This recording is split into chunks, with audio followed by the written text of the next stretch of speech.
The wedding march was playing. The guests were all standing in that small white chapel in Georgia. But as I reached for Sarah's hand, her phone vibrated in her lace bouquet. She looked at the screen, and her face went pale. "It's Tyler," she whispered. "He's been in a bad car wreck.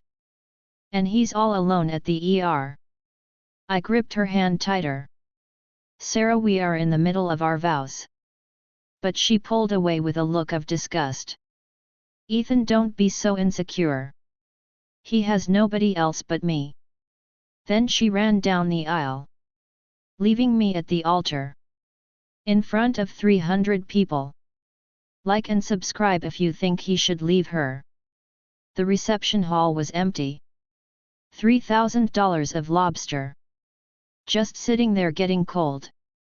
I spent the night calling guests, apologizing for a wedding that died before it even started. I went back to our apartment and found Sarah's old iPad. She had left her iCloud logged in. I saw a folder named Work Notes. But it wasn't work at all.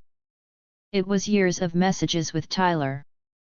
He was coaching her on how to play me. "Tell him you need a bigger ring. If he loves you, he will pay your debt." Tyler had written those exact words. And Sarah had followed every instruction. I realized I wasn't her husband. I realized she never truly loved me. I was only someone who financed her life. 2 days later, Sarah walked in, looking like a total wreck. "Ethan, I need you to listen," she said. "Tyler hit a parked Tesla. The owner is suing for 50 grand. I used our joint savings for the bail. But I need you to co-sign a loan to keep him out of prison."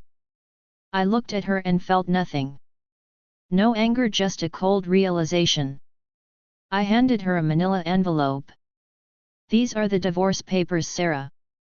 Actually, we were never legally married.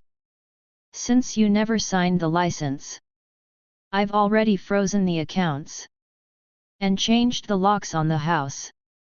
She screamed that I was a monster. But I just walked out the door. I moved to Seattle and started over. Built my own architectural firm. And met a woman named Maya.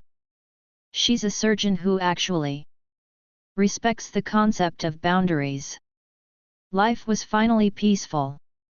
Until a rainy Tuesday morning, I saw a woman shivering outside my office building. It was Sarah. She looked 10 years older. Her designer clothes were gone, replaced by a faded thrift store coat. She told me Tyler had vanished the moment the money ran out. He had blocked her on everything, leaving her with a mountain of debt. "Ethan, I made a huge mistake," she sobbed. "I was brainwashed by him.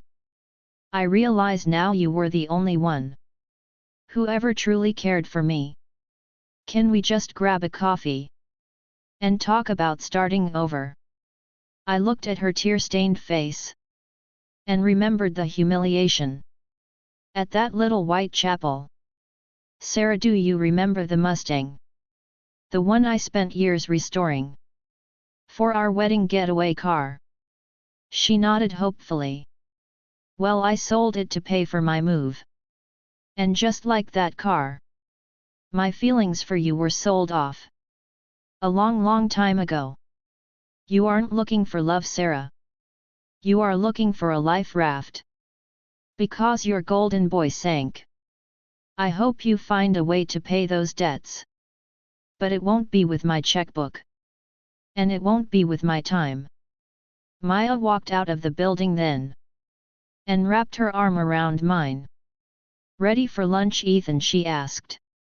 I smiled at her and kissed her forehead. Then I turned back to Sarah.